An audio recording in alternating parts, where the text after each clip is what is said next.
Hello friends, स्वागत है आप सभी का हमारे YouTube channel motivation by Piyush में। कैसे हैं आप लोग? आशा करता हूँ कि आप लोग पहले की तरह स्वस्थ होंगे, मस्त होंगे। मैं आपका भाई पीयूष अपने यूट्यूब फैमिली के लिए लाया एक ज़बरदस्त मोटिवेशनल वीडियो। तो आइए वीडियो को शुरू करते हैं। वीडियो को शुरू करने से पहले आप लोगों से रिक्वेस्ट है कि अगर अभी तक आपने मेरे चैनल को सब्सक्राइब नहीं किया तो प्लीज़ चैनल को सब्सक्राइब कर लीजिए। वीडियो को लाइक कर दीजिएगा, शेयर कर दीजिए, ताकि जब भी कभी मैं कोई नई वीडियो पोस्ट करूँ तो उसकी नोटिफिकेशन सबसे पहले आपको मिल सके। एक समय की बात है, एक व्यक्ति था जो कि बहुत गरीब था, जिसके ऊपर काफ़ी कर्जा था। कर्जा इतना था कि उसके घर आए दिन कर्जीदार आते रहते थे और उसको रोज़ परेशान किया करते थे। वो बेचारा अपनी ज़िंदगी से दुखी हो गया था और दुखी होने के बाद उसने अपने मन ही मन डिसाइड किया कि क्यों ना हम फांसी लगा लें, क्योंकि ऐसी ज़िंदगी का कोई मतलब नहीं है। ये सोच करके वो व्यक्ति एक दिन एक पेड़ के पास जाता है और उस पेड़ पे फांसी लगाने के लिए फंदा बनाने लगता है। तभी वहाँ से एक महात्मा जी गुजरते हैं। महात्मा जी पूछते हैं कि क्या हुआ, तुम फांसी क्यों लगा रहे हो? तो वो व्यक्ति कहता है, महात्मा जी मैं जो कर रहा हूँ मुझे करने दीजिए, क्योंकि मैं अपनी ज़िंदगी से बहुत दुखी हूँ। आप मेरा कष्ट नहीं समझोगे। तो महात्मा जी ने पूछा कि ठीक है, लेकिन एक बार बताओ तो, हो सकता है शायद मैं तुम्हारी कुछ समस्या का हल कर सकूं। तो उसने कहा, नहीं, मैं फांसी लगाने जा रहा हूँ महात्मा जी, मैं अपनी ज़िंदगी से दुखी हूँ, क्या बताऊँ, मैं आपको इस बारे में कुछ भी नहीं बता सकता। महात्मा जी दयालु स्वभाव के थे। वो कहते हैं, ठीक है, तुम फांसी लगाने का मूड ही बना लियो तो ठीक है, तुम फांसी लगा लेना, लेकिन एक बार मेरी बात तो सुन लो, मुझे बताओ कि तो देखो। वो व्यक्ति सोचता है कि इनको बता दे, नहीं तो फिर ये हमारे पीछे हाथ पैर धो के पड़े रहेंगे। वो व्यक्ति जो है क्या करता है, महात्मा जी से बताता है कि महात्मा जी क्या बताएं, ज़िंदगी में बहुत कष्ट है, बहुत कर्जा है। तो महात्मा जी पूछते हैं, कितना कर्जा है? तो कहता है, 8 लाख रुपए का कर्जा है महात्मा जी, और रोज़ कर्जीदार मेरे घर पे आते हैं, कर्जे के लिए मुझे परेशान किया करते हैं। अब ऐसी ज़िंदगी का क्या मतलब, किसी तरीके का सुख नहीं है, जब देखो तब कर्जीदार आकर के घेरे रहते हैं।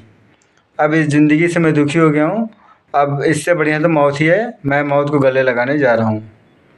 महात्मा जी कहते हैं, ठीक है, अब तुमने मरने का डिसीज़न ले ही लिया तो ठीक है, कोई बात नहीं, लेकिन हम तुम्हारी गरीबी दूर कर सकते हैं, लेकिन तुम्हें एक काम करना पड़ेगा।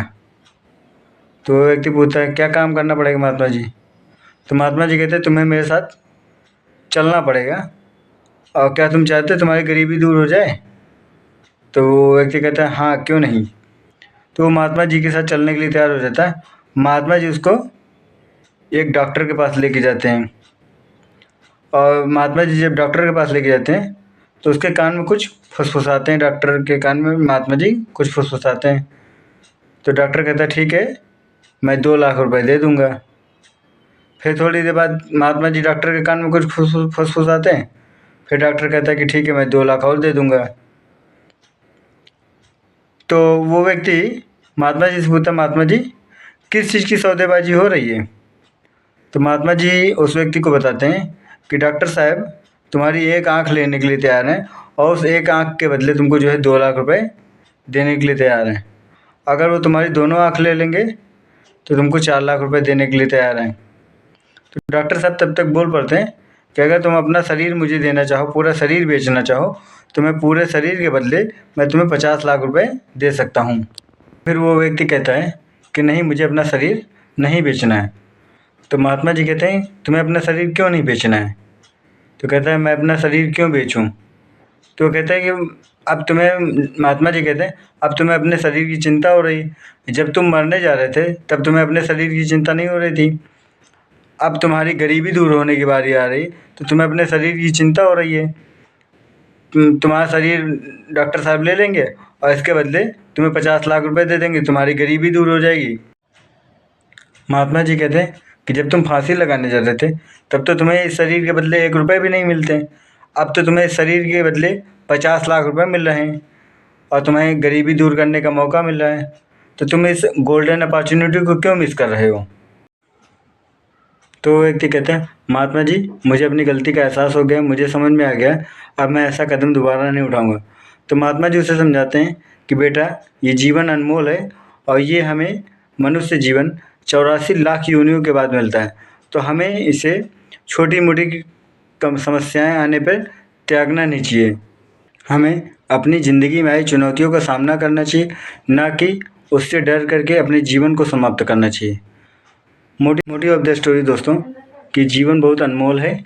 हमें छोटी मोटी चुनौतियां आने पे, छोटी मोटी कठिनाइयां आने पे हमें अपने जीवन को त्यागना नहीं चाहिए। हमें इस जीवन की कीमत समझनी चाहिए। और कैसी लगी दोस्तों आपको मेरी ये स्टोरी, प्लीज़ कमेंट करके ज़रूर बताइएगा। और अगर अभी तक आपने मेरे चैनल को सब्सक्राइब नहीं किया तो प्लीज़ चैनल को सब्सक्राइब कर लीजिए, वीडियो को लाइक कर दीजिएगा, शेयर कर दीजिएगा और बेल आइकन प्रेस कर दीजिएगा, ताकि जब भी कभी मैं कोई नई वीडियो बनाऊं तो उसकी नोटिफिकेशन सबसे पहले आपको मिल सके।